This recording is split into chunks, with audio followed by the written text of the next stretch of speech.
the silent corridors of ancient museums to the whispering winds over sacred shrines, welcome to Across the Ages. We are the Hounds, on a relentless quest to sniff out Africa's hidden history. Together, we'll unearth long-buried stories, follow footprints of forgotten empires, and stand where ancestry and spirit converge. This is only the beginning. I'm H.H.N. I'll be your guide, and this is the Nairobi Gallery. This building was built in 1913 by the then British government. The government architect by that time was called Alan Donovan, also designed the Macmillan Library in the CBD here. So this was the Ministry of Native Affairs, where they used to record births, marriages, and deaths. So this building was commonly known by that time, hatches, matches, and dispatches, for recording births, marriages, and deaths. Up to 1983, that's when all these services were moved to Nyayo House, that adjacent building here. Interesting. I can see the place is called Murumbi, Man of Art. There's this board that says Murumbi, Man of Art. Tell us a bit more about that. Murumbi was a man of art, born to an Indian father from the Goan family and a Maasai mother in the year 1911 in Eldama Ravine. Yeah. So during his lifetime, he had a passion in doing the art collections. He went to various parts of Africa, West Africa, that's Nigeria, Cameroon, Benin, and did some of the collections we can see here in this gallery. We're going to see here in this gallery. Yeah. So he ventured into politics in 1952. Politics? But, yes. Tell us more about that. What type of politics? He was a politician? Yeah, so Murumbi participated in the Kenyan struggle for independence. Like he assisted the first Kenyan delegation in the UK during the drafting of the Kenyan Constitution in Lancaster House. So due to this, his experience in helping the Kenyan delegation in the UK, Jomo Kenyatta appointed him as the first Minister of Foreign Affairs in Kenya here in 1963. First Minister of Foreign Affairs? Yes, in Kenya here. Interesting, He also served as the first member of parliament of Langata constituency. Yeah. So, wow. Okay. For a period of 3 years, started from 1963 to 1966, he served as the Minister of Foreign Affairs. Then, in the same year, May, he was promoted to be the second Vice President of Kenya. That's after the Jaramogi Oginga resigned. Yeah. So there he served for only 6 months, from May to December. Then he resigned due to corruption in the government by that time.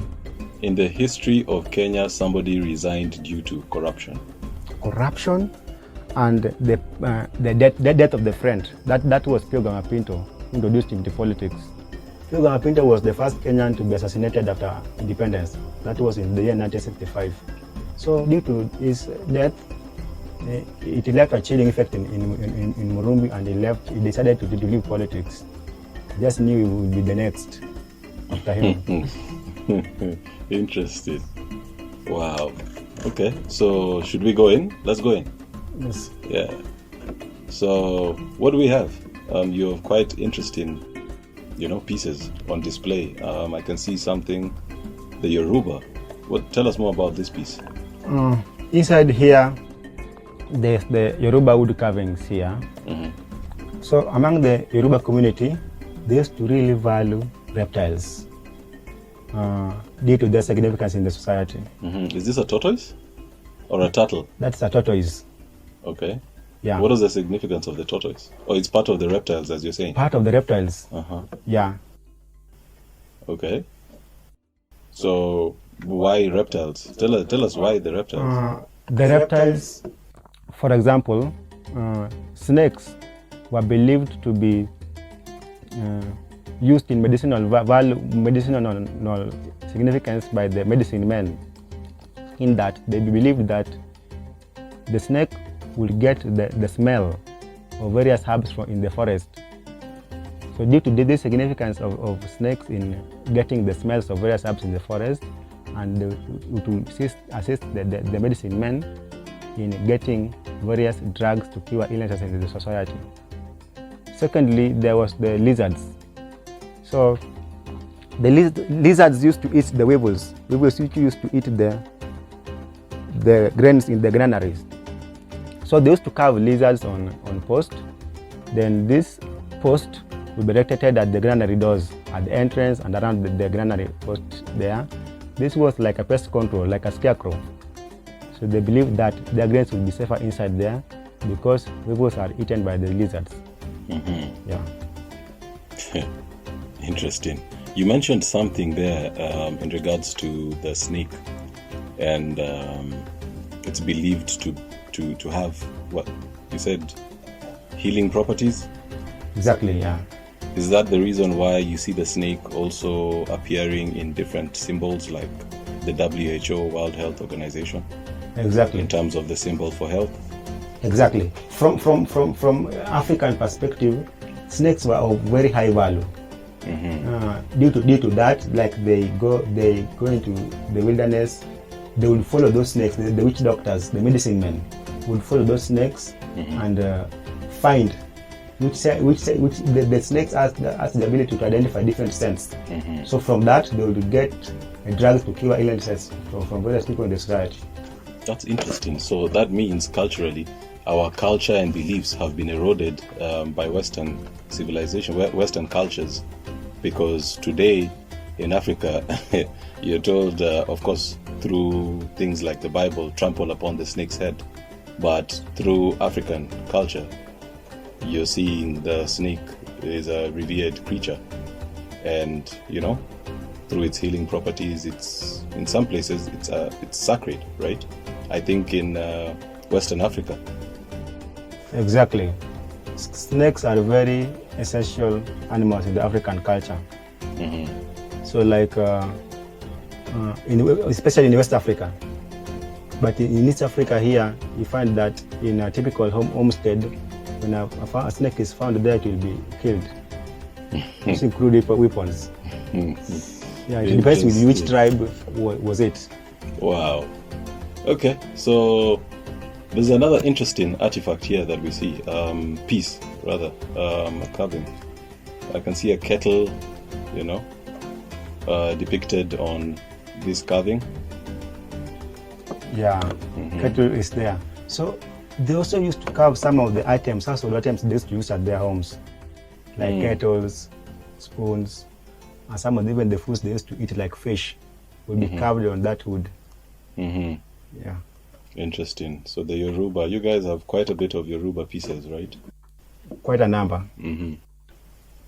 Okay. We have another interesting piece here. Tell us a bit more about what's this, metal? Yeah, that is an artwork, a metal artwork by an artist called John Odokameni from Uganda. John Odok Ameni. John Odok Kameni from Uganda. From Uganda. Yeah. Wow. So this piece of artwork shows the mass communication. It combines the traditional and the modern technology in mass communication. Yeah. If you see there, you can see the keyboard. Quite the interesting. There's a keyboard. There's that's a typewriter. A typewriter there. There's chains from a bike. Chains there. Yeah. So the chains depicts the hair, the long hair. Yeah. I see it. You can see those are like dreadlocks. They're like dreadlocks from on top of his head coming down. Interesting. Yeah. And then we can see other chains showing like a skirt. Exactly there. There's that wire there. There's the telephone wire. Telephone wire there exactly. Yeah. Interesting. So what is this piece supposed to mean? Does it mean anything? Or does it signify anything, or it's just art? That piece shows the stomach. But in terms of art, it is a speaker. Yeah. What else in regards to Nairobi Gallery? Nairobi Gallery, there's this wooden statue there. Yeah. By Francis Nagenda from Uganda.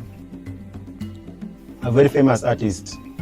So this carved wooden statue here depicts an African queen.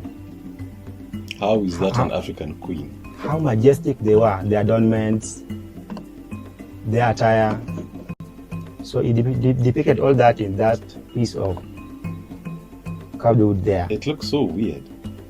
Yeah, of course, it's an artwork. What? You have to be very creative in doing so. What? Yeah, so this artwork was bought by Joseph Murumbi. No wonder they say we are into witchcraft. Because yeah, if you just look at that beside is there is a photo of Murumbi besides this artwork. Yes. So there's a story during this time. Yeah. This was just post-independence, just after independence. Yes. Africans have a poor habit in doing the art collections, buying the arts. Yeah. Yeah. So, and during this time, these artists used to do this work, and there was little consideration by the government by that time. Milton Obote of Uganda, Jomo Kenyatta of Kenya here, Nyerere of Tanzania, they never had a passion doing art. Yeah. So, after doing all this artwork, imagine, the government of that time ignored this artwork. They saw it as something not very important. So it was Joseph Murumbi who showed up to come and buy this artwork here. They complained and they decided that in case African leaders never cared about what they used to do, they would go and display this artwork here in the US. The artwork was taken very seriously. Yeah. Wow. Okay. Interesting. There's also another piece. Yeah. What is this? It That looks piece like it has some machines or something. That piece of artwork shows the aerial view of Nairobi by the same artist called Francis Nagenda from Uganda. So he used motherboard to do all that work there. Also very old collection. Yeah. These are from pioneer artists of East Africa. So if you look at most of them are from Uganda, not Kenyan artists. But where are the Kenyan artists though? Because I've seen Yoruba, now you've told me Uganda. Kenyan artists, Yeah. the reason why they are not there in the picture is that was before independence and after independence. Yeah. There was no university here in Kenya to support this artwork where people go and learn. There was only one university in East Africa called the Makerere University in Uganda. So, because it was near Kampala, that's in Kampala there, so local artists from Uganda had this time going to learn this artwork of doing metalwork, carvings. Yeah, unlike Kenya here, who had little support from the government, and the artists, very few were concerned. I know only of one artist from Kenya called Elkano Ngesa from Kisii, who carved the soapstone carvings of showing the apartheid rule in South Africa. Yeah. Wow, interesting. Oh, what an introduction. We haven't even gone in. So, why don't we go? Where do we begin? You said you have various rooms, and I think the closest to us right now should be the adornment room, right? Yes. So, yeah, let's see what we have in there. It's an interesting room. On the top there, we see quite a number of pictorials, images. Tell us about this room. Tell us a bit about this room. So all those are adornments from various communities in Africa, from west, south, east, and north. Yeah. So Africa had very rich adornments from brass, silver, bronze, gold, and so forth. Yeah. So there was the brass adornments. Yeah. Used from various tribes in West Africa and Central Africa. Yeah. For example, there was a pendant depicting a spider web made of brass, used by the Lobi people of Cameroon. Yeah. So this pendant was made to honor the work of the spiders. In the manner which they make the webs from down the tree going up. So they believe that when they walk up and down the tree, they communicate with God. Yeah, they're like messengers. Yeah. So it is worn on the neck to depict animals communicating between us, the human beings, and the God. Yeah. Okay. This is African jewelry and things like that, right? Yes. So what is this piece we have here? It looks like a stone. Yeah, those are gold decorations, adornments, I mean. So it has a stone. It has stones. Stones, the Tanzanite stone. Tanzanite Stone, yeah. From Tanzania. Precious stone, used for making items like rings, necklaces. A very expensive mineral. Yeah. Okay. Very interesting. Well, they were worn by who wore these? By the royalties and the rich families alone, not for the common people. Yeah, common people could not afford such adornments made from gold. Just like nowadays, it is not easy to find a common man with gold adornments. Ah, interesting. And we have another piece here. What is this piece? That's a leg bangle. A leg bangle? Yeah, worn in DRC by married women. So, hold on. This is a leg bangle. A leg bangle. Isn't this? This is metal, right? It is metal. And it's so huge. How are you supposed to walk with? How are you supposed to walk with this metal thing on your leg? Imagine this metal weighs 7 kgs. And the women. So I guess you're not supposed to go anywhere. Has to wear it on their leg. What? For the whole day. Every day. Okay. It's a lifetime bangle. A lifetime bangle. Bangle. So this one shows that they are married. Only married women. However, she's not going anywhere anytime soon. Oh, just walk around 7 kilos homestead. On your leg. Walk around One homestead, leg. collect firewood here, there, come back with the bangle. Married. That one, everyone knows that one is married. So how do you go to bed with 7 kilos of metal on your foot, on your leg? On bed, that one it has to be removed. It doesn't need to sleep with that bangle. So when the husband is leaving in the morning, he ties it on her leg. On the leg immediately. And then he goes. So it has a key. It has it is removable, though according to the laws, she was not supposed to remove it. Only him. She was not supposed to remove it any time of the day. Always on her leg. Man. Symbol of marriage. That is how Africans we were in terms of symbol of marriage. Yeah. Wow. This is epic. You can't make this up. What? These are medals? Those are medallions. Medallions. Yeah. Awarded to soldiers, gallant soldiers who has done great work to the country. So our debt to soldiers. Gallant soldiers who has done great work to the society. Yeah. So this gold medallions was given to Murumbi when he visited various countries as a diplomat. There's the one from Ethiopia, one from DRC, and one from Liberia. The blue one is from Liberia. Yeah. Okay. Yeah. Interesting.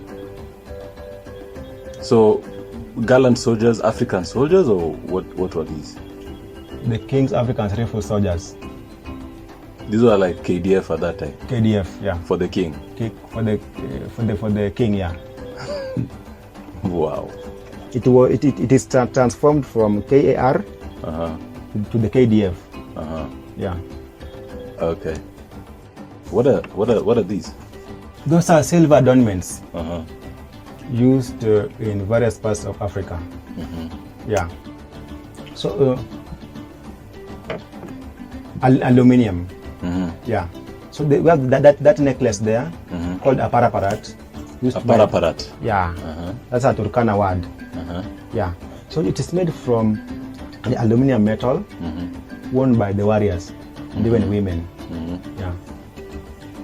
Okay. Interesting. A paraparat. Aparaparat. That's an interesting name. You said it's from where?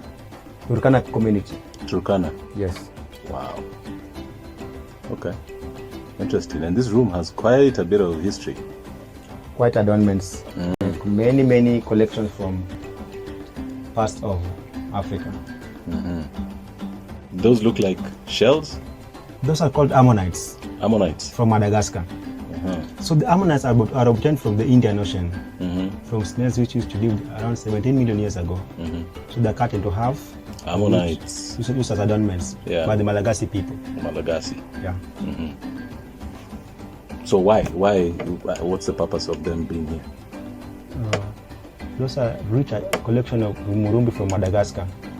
Like in Madagascar, the Malagasy people, they value that adornments. It's worn by people? Worn by people, both men and women. What? As a necklace. Yeah. That is quite interesting. They're called Malagasy. The Malagasy of Madagascar. The Malagasy of Madagascar. Yeah. Interesting. There we have the gold adornments. Just there. Then those are the Alan Donovan's work. Alan Donovan was Murumbi's friend. What piece is this? That's a necklace made of aluminium. So what Alan Donovan did to African adornments is he did was modifying them from traditional designs to the modern designs. Use things like from clay now to soapstone, and from aluminium to brass. Like a necklace you can see there. Yeah, it's made of brass, right? Made of brass, yeah. Okay, interesting. There's Maasai work there. Maasai work there, owned by the Maasais. And most of these artifacts, like beads and stuff like that, it was mostly worn by royalty, you said? Yeah, by the royalties. So what would common people wear if the royalties? There was the true bead and the false beads. What? The false beads. So even those days there was ya Japan na ya Taiwan. Yeah, when it comes to ornaments. Ornaments. Nowadays, there was real and generic. Real and fake. Yeah, so just like if you go to the city, you find some fake, some original. So fake was worn, like false ones were worn by the common people, while the true ones were only worn by the royalties and the wealthy. So there was a unique story there, narrative there. So if a common people will be found to have done some very serious crimes, like you have betrayed the society during wars, or you have murdered somebody, or you are declared a witch among the women, you will be awarded some of these adornments, like the bat mask from Benin and the royal beads by the Yoruba. So this was on a death penalty. Only on death penalty, not for anything else. Yeah. So the king your case will be heard by the king in the long run. Then the king will just award you this, or just put this on your neck. You're marked for death. Marked for death. The king doesn't announce that this person will be murdered after 4 days. Wow. Just the mask will, the beads will communicate. Then after 4 days, you are beheaded. Wow. That's interesting. And there are other pieces here.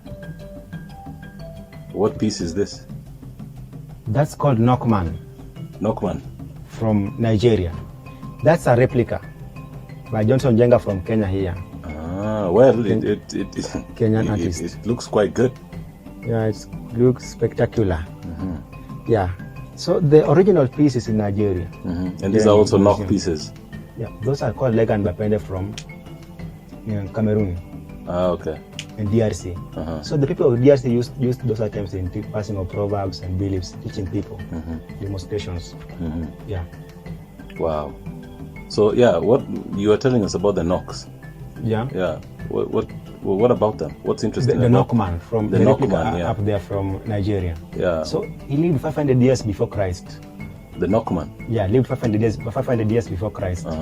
Yeah. So due to the historical significance for a long period of time, Murumbi saw the importance of doing this collection. Imagine 500 years BC, before Christ, here. That statue is very important for collection and keeping it here. Interesting. Yeah. We also have others here. What is this? Indian ivory. The Indian ivory. Yeah. Indian ivory, is it different from normal ivory, or what does that mean? Those are like rheses. They're amulets with hollows where medicine men place charms. Then they are given to common people to wear for protection against evil spirits, witchcraft. Yeah. Interesting. And what is this? This is an ostrich egg? Yeah, ostrich egg, eggshell. Yeah. So the eggshell can be carved.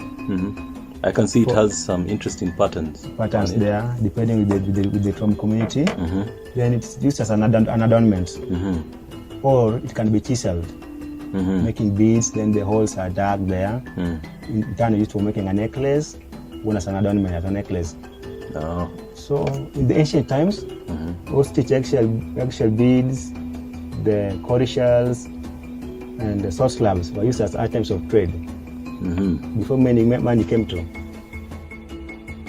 Interesting. Yeah. Hooked on history? Then like, share and subscribe to the Hounds of History Network, your gateway to the stories time forgot.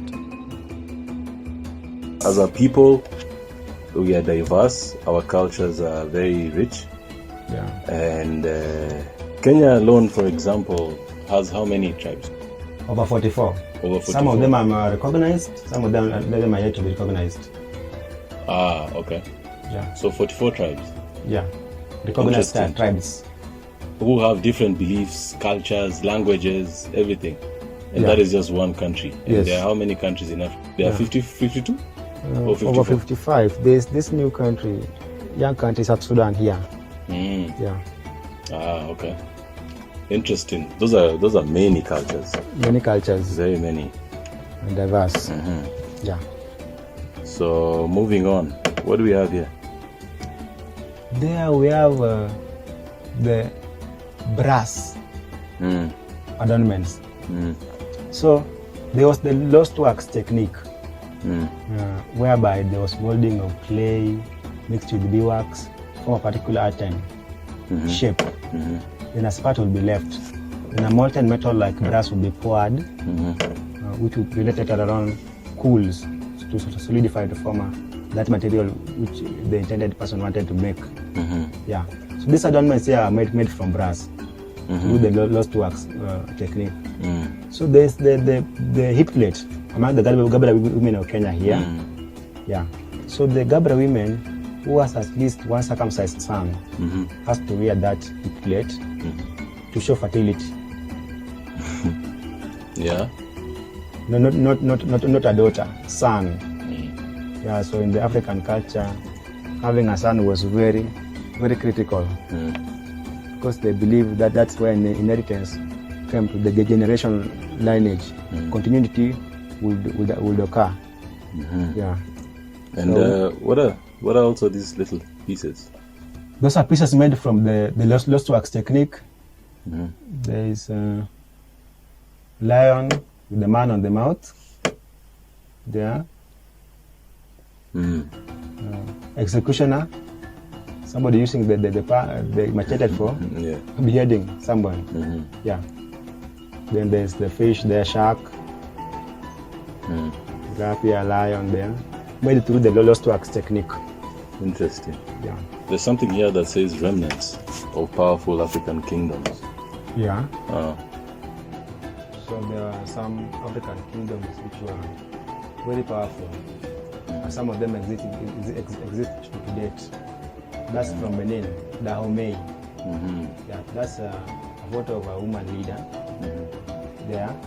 So among the Benin community, it's a matriarchal community where women are the leaders. So the women decide.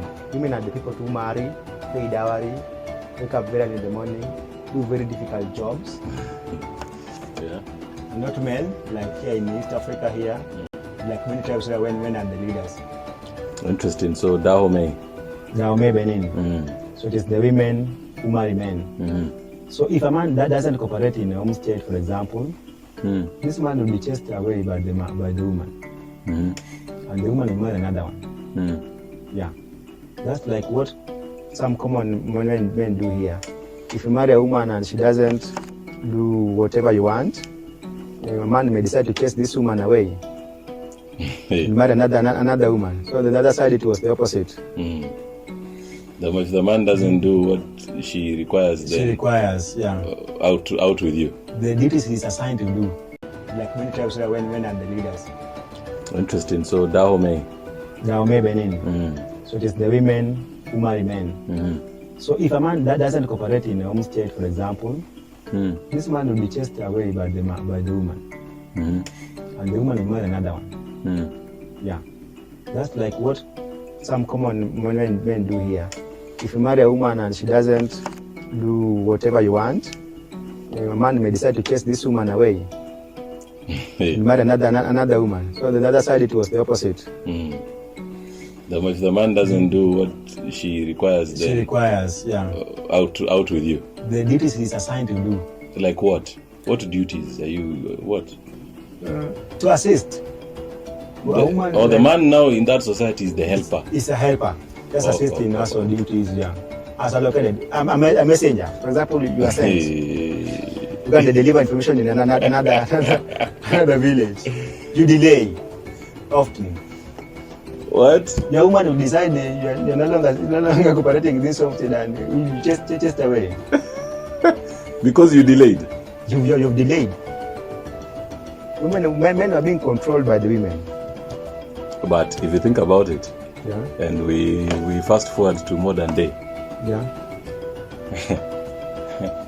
Modern day. Can we say that we have a case of the old reincarnating? And because right now, would you say most women control men? Like here? Okay. In an household, it is believed that woman is the one running the activities in the home, and the man is the head, woman is the neck. That is inside the home. But if you go out to the outside world, a man is perceived to be the leader. Anything successful there, a man must be mentioned. He's the one behind all the success. However, this culture of women controlling men in the contemporary world now in Kenya here is quite has some challenges. Like we are being told that women and men are equal. So of late we've had many cases of femicide. I think that one has been contributed by this new culture of women and men are equal. So a man will just look at a woman and imagine like, how are we equal? And you don't have physical strength. How are we equal here? But is equality, do you measure equality by only physical strength? There's mental capability, which is also quite important.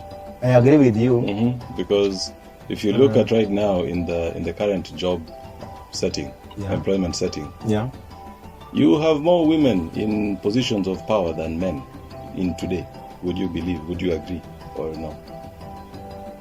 Yes, I admit that women are in position, but that one does not guarantee them certain features. Like imagine being controlled by a woman like being. It is frustrating. It is believed that a man is the leader. It's like a police officer and a common man. Yeah.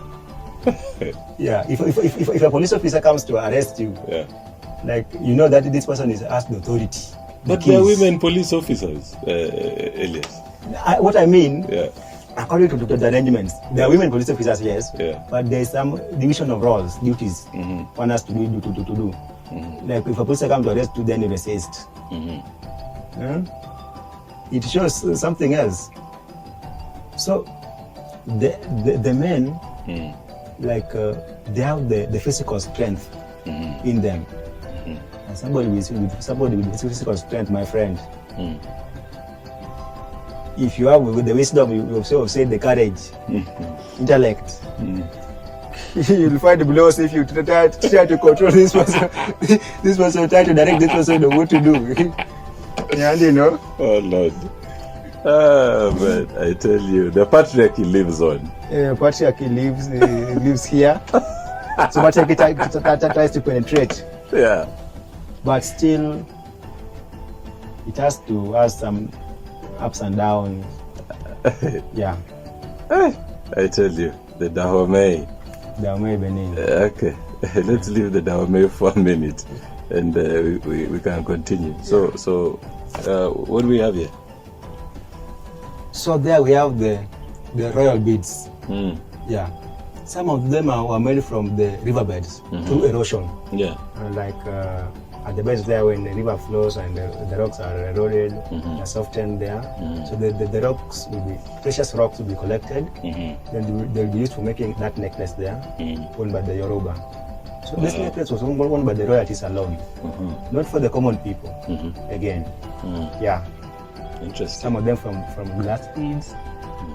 Glass beads. Glass beads. How are they making glass in those days? How they came up with glass? So there was the trans-Saharan trade from West Africa to the north, to the Middle East. So there was the importation, exchange of the glass beads. Barter trade. Yeah, barter trade for ivory, for slaves. Yeah, for gold. Yeah, production of coriaceous. So it's not that they were manufacturing the glass. Yeah. The glass was being brought and they were trading the glass. Through trade, yeah. I was going to wonder, like, how they had the technology to make glass. Yeah, this bronze here, among the Ife of Nigeria. Yeah. Yeah, so this bronze. The Ife community. Ife is a tribe. Yeah. Yeah, so this carving was done after the founder of their culture.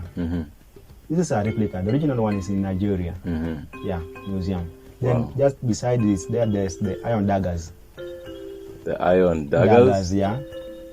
So the daggers were shaken in the air to announce the personage of a royalty. For example, when a king is passing, they provide rhythm when shaken. So people are aware that if they hear this kind of rhythm, the royalty must be passing. So they give way, they keep quiet, keeping reverence until the king would have passed. That's when they would continue their activities. Keeping reverence. Quiet. I tell you. The king was the point of authority, so everyone has to adhere to that. Yeah. Wow. Those are silver adornments. So there's the big necklace there, worn by the Arab women of Ethiopia during wedding ceremonies. Then that is a bracelet with the diamond decorations. Is that real diamond? That is real diamond. Look at how it shines. Just in the gallery there like that? Yeah, here the diamond. Without security? There's enough security outside here. Police officers surrounding. Oh yeah, considering where its location. Yeah. So I get it. Exactly. Wow. Okay. Yeah.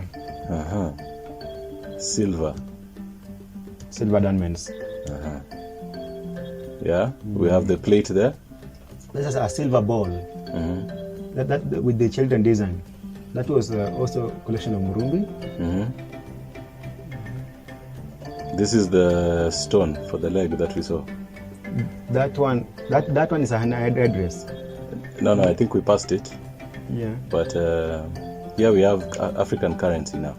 The currency. Yeah. So in the currency part there, so the items there were used as the items of trade.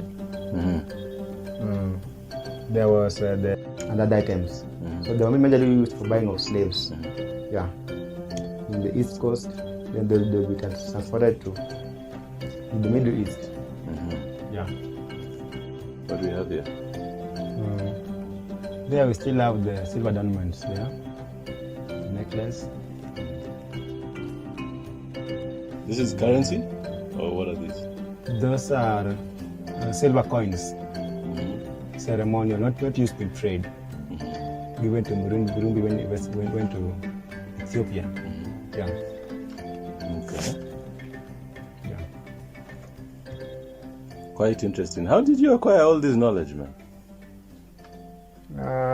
I read a lot. I do a lot of research.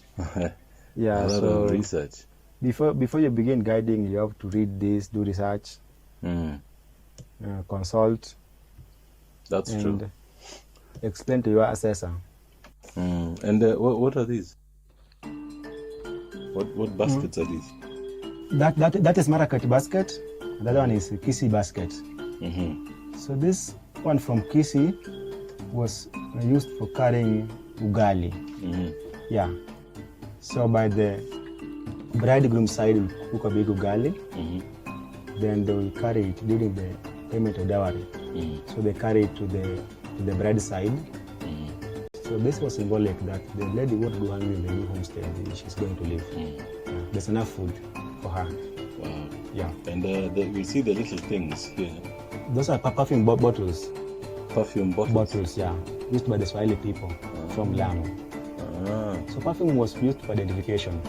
So if you go to visit somebody and you must show that you went there. So the perfume was used to identify yourself. Your brand the smell is still there. Even if you are gone, this was so-and-so who came here. Yeah. Okay. There was also a very interesting piece that we skipped in the beginning. Sorry to take you back, but it was a very interesting piece. Yes. What exactly is this piece? That's another metal artwork by John Odok Ameni from Uganda. Another Ugandan. Yeah, another Ugandan. So far, no artist. Kenyan in the gallery. No Kenyan. Yeah. So we are artistically challenged, or what is it? Yeah, Kenya, we are a bit behind in terms of artwork, going to introduction. Because it's a very interesting piece. Yeah. What is this? So this is a cockerel, a cock. And could it be that the cockerel is mating? Exactly. The cockerel is mating with the hen. Yeah. Whoa, I see it here. Yeah, so this artwork here depicts the Africa, what we do as human beings. What he showed there was what we do as human beings, and now we used animals to depict that. So the artwork depicts what we as Africans spend our time doing.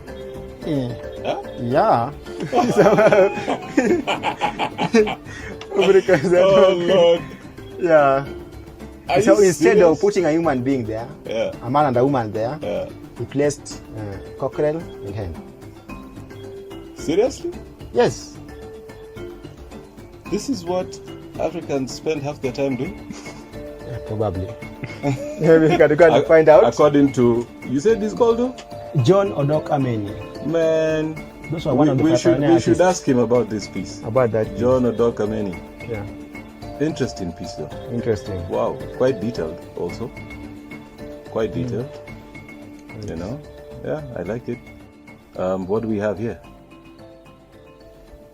That's a gold adornment. A necklace worn by the Baole of Ivory Coast. Interesting. By the royalties alone. So this necklace was either made of pure gold. Yeah. Or is this one pure gold? That's not pure gold. But the other one was pure diamond. It can't be. You know, it was not pure diamond. Okay. Just some the diamond insights there. Yeah, so worn by the royalties alone. The necklace there. These are part of the brass adornments. What you were talking about in terms of the spider web? Yeah, the spider web. This one down there, the drama top. Yeah. Then at the far end there's the lobby rings made of brass. Yeah. Okay. We have a close-up of the head that you were talking about. Yeah. And you had mentioned the two daggers. Those are the two daggers you were talking about? Yeah, the two daggers are just there. What do the two daggers depict or mean? They're used by the soul bearers. Soul bearers are the king assistants, the two of them, one on the left, another one on the right. Yeah. And the head depicts a king. The head depicts a founder of the Ife community, the Kaya culture. Yeah. This is a replica. Interesting. So the daggers are protection. Those are providing rhythms. Providing in case, rhythms. A king is passing, so they are shaken. So people will give way or they keep quiet. Wow. Yeah.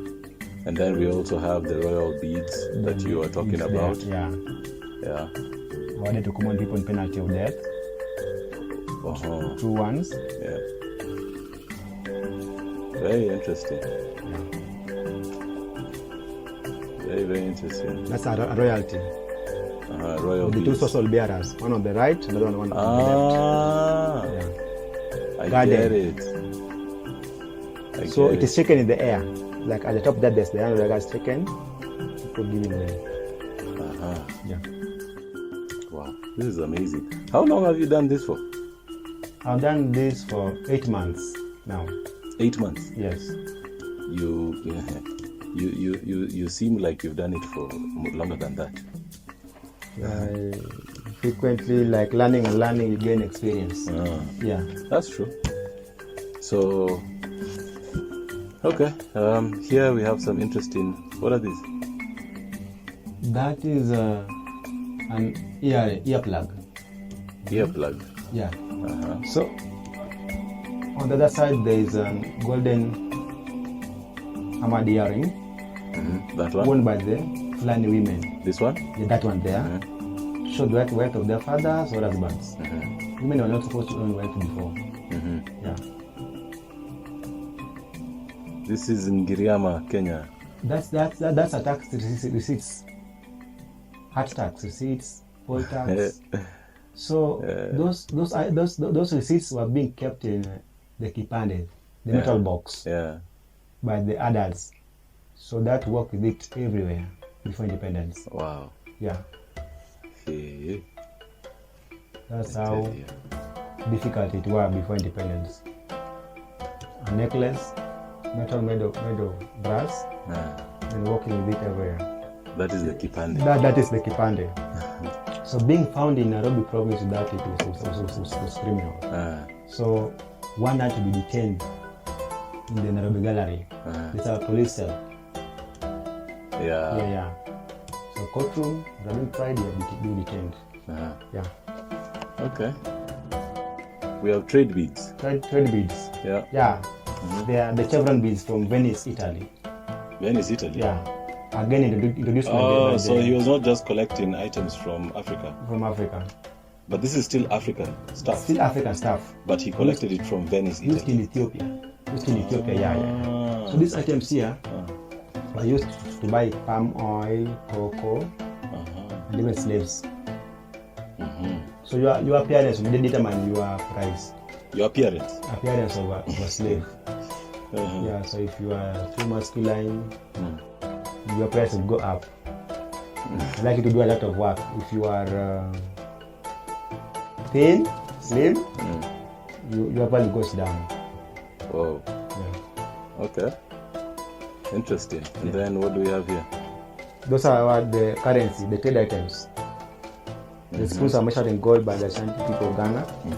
Yeah. We have that container there. What's that? That was a trade items made from brass. Okay. Trade, yeah. So these are all items from Ghana. Yeah, the Ashanti, the Yoruba, used in exchange. This is their currency.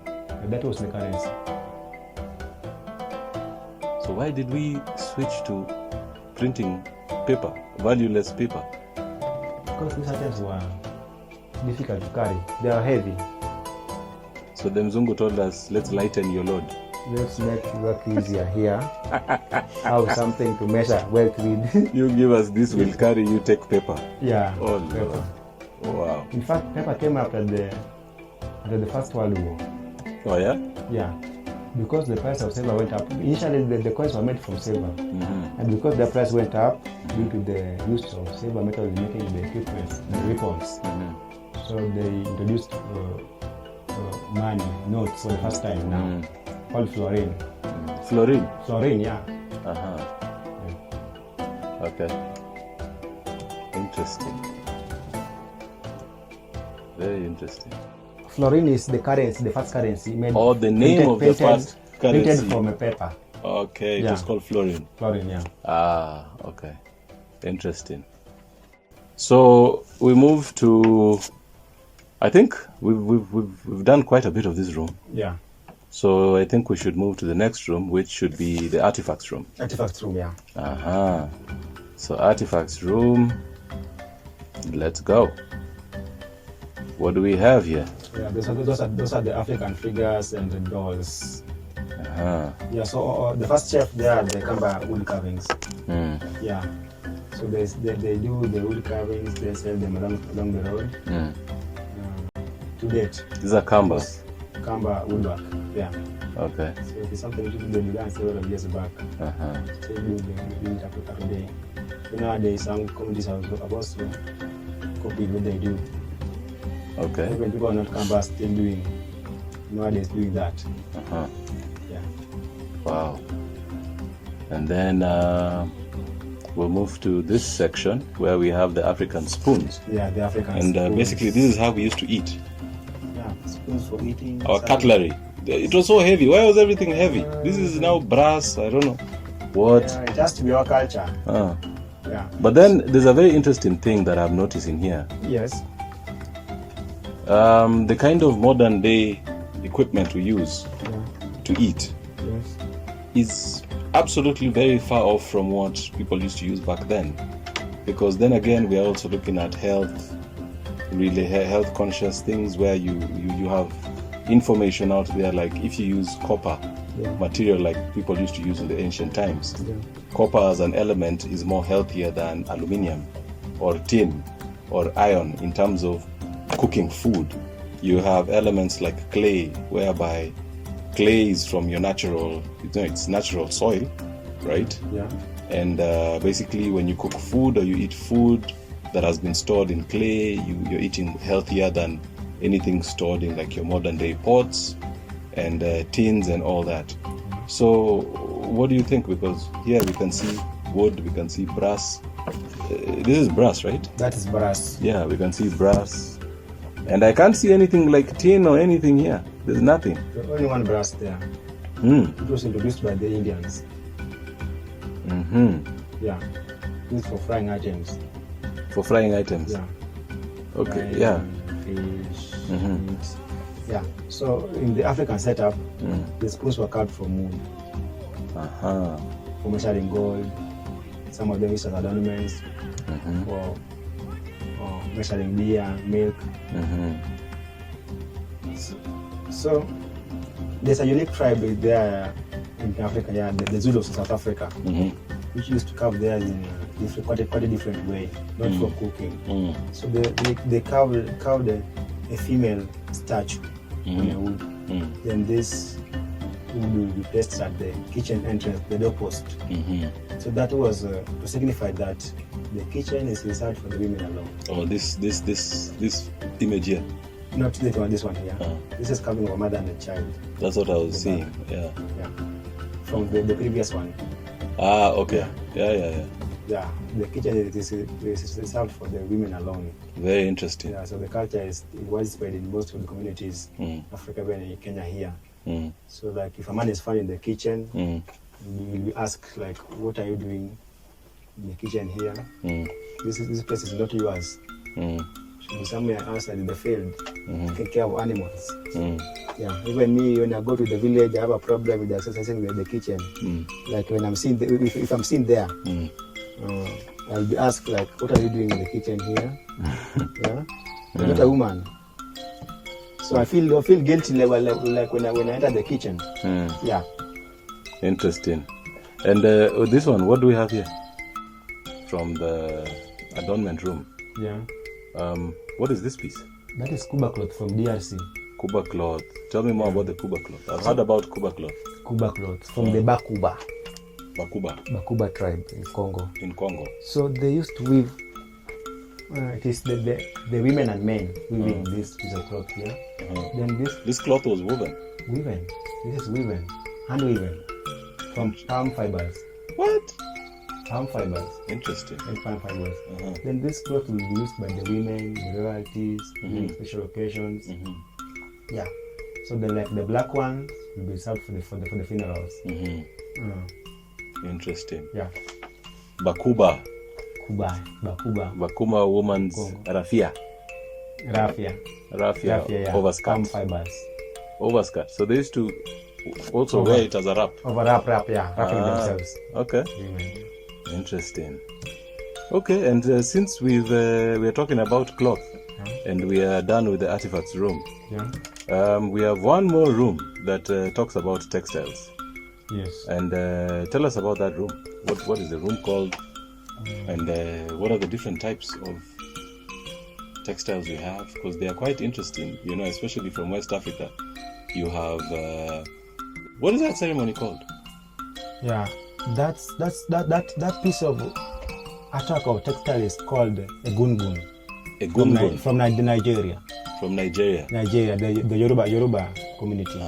But formerly, I saw that from a tribe in Benin.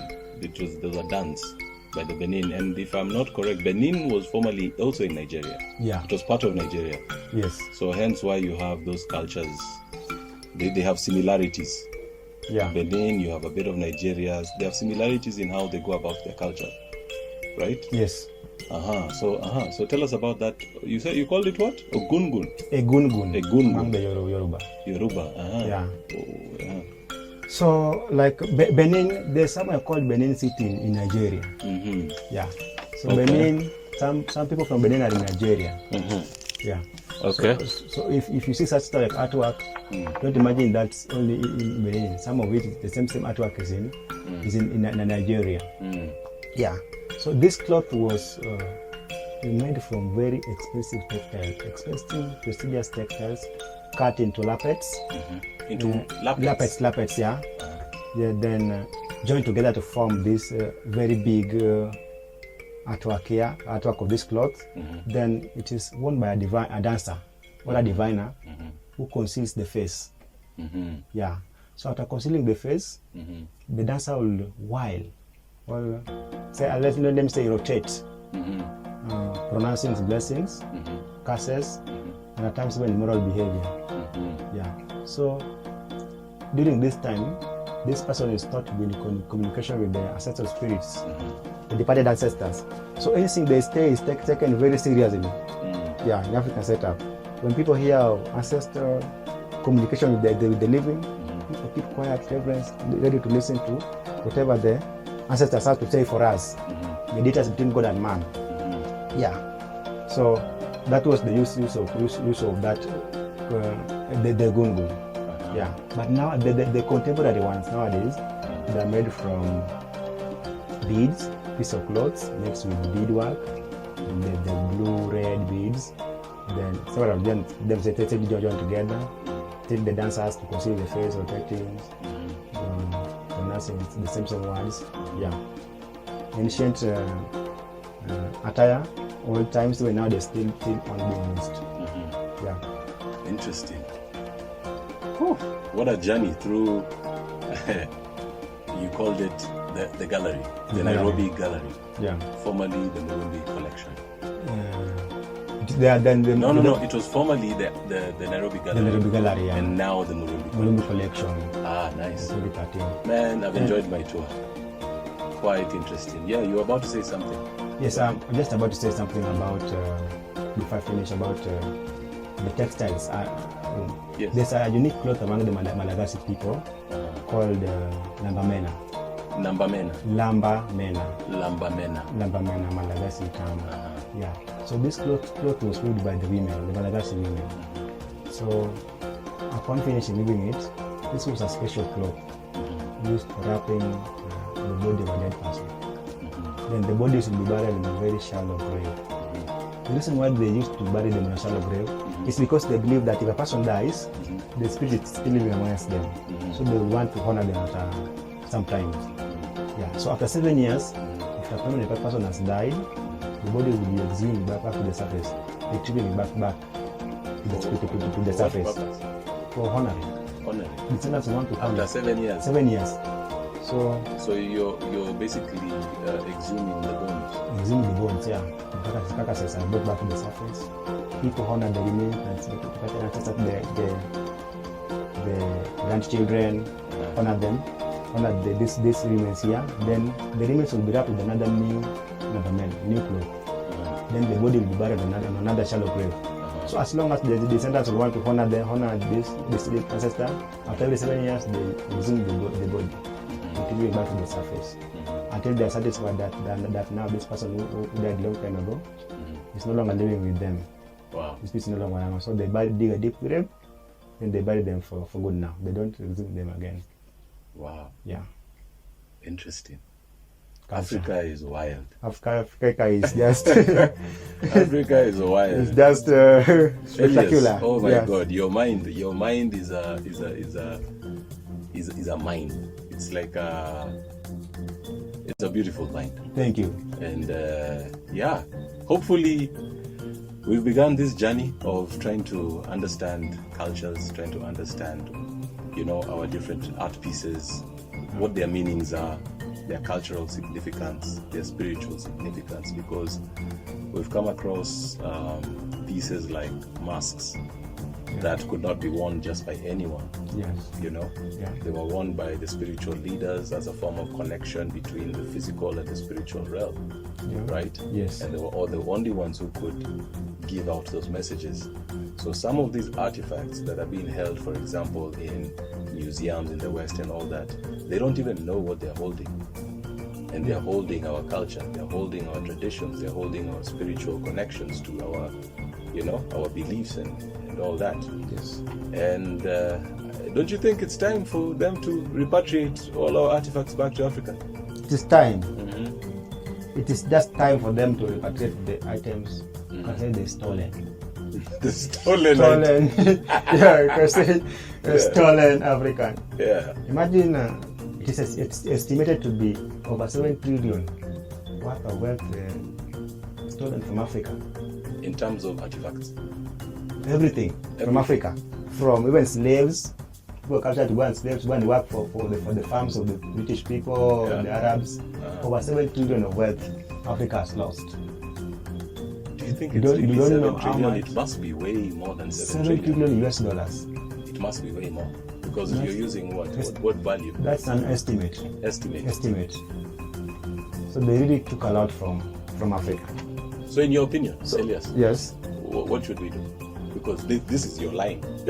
you're the guys who can talk and say we want our artifacts back.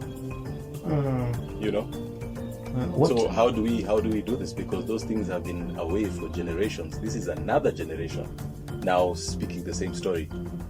You have people who have spoken. You have the Patrice Lumumbas, you have the Kwame Nkrumahs, you have the Samora Machels, people who have died because of trying to reclaim Africa to its original glory. And so what do? We are now in 2025. It's a different time, a different generation, different dispensation. So what do we do? I can say Africa is waking up. We can no longer be cowed. Yeah. So of late, I just witnessing the return of bongos, the antelopes, which were taken to the US. but National Park. I suggest let's not touch on the bongos because now we are going into conservation and the issues surrounding conservation, which is another topic we can talk about. But the bongos. But let me hear you. Let me come back to the arts. Yeah. There's a campaign for the return of some of these collections were stolen. Like in Benin, the famous Benin mask, stolen in 1897 by the British government. Some of the collections are already repatriated back to Benin, taken back to Benin.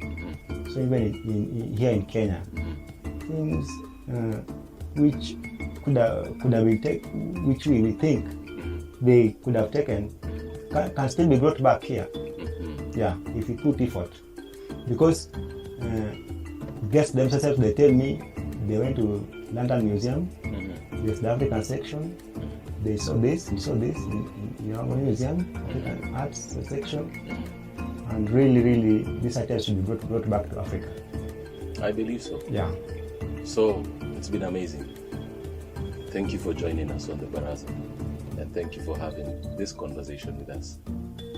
And hopefully every other week, people will traverse different cultures, different places, different museums, to see what they have in there and to understand what our origin is, because on this journey, as you said, we'll talk about pre-colonial, we'll talk about colonial, and we'll talk about post-colonial across cultures. So, Elias, last word? Last word, I want to say that our culture here, in terms of our arts, is very rich, very detailed, and have a passion in arts. I just urge, just be positive minded, be aware that this is also a niche. Let us not focus on other things and forget about art. You can take our spaces. You can just be like Joseph Murumbi. I've just talked about. You visit places, if you happen to be traveling around the world, collect arts, bring here. After some time, you keep them. Then just as Murumbi did, he went to various countries, did these collections, and now we are privileged to witnessing, seeing, coming to visit, people from all over the world coming to see his collections. Imagine if it were you, the one who did all these collections. So it is time, really, really high time. Artwork is here with us. Thank you. It is. Thank you, Elias. Welcome. Until next time, thank you. We've traced echoes of the past, tasted the dust of time, and felt the pulse of ancient spirits. But the Hounds' odyssey is far from over. Next time on Across the Ages, we journey to the Nairobi National Museum, where legends and reality collide. Subscribe and join us. There are more secrets waiting beneath the rich soils of our continent.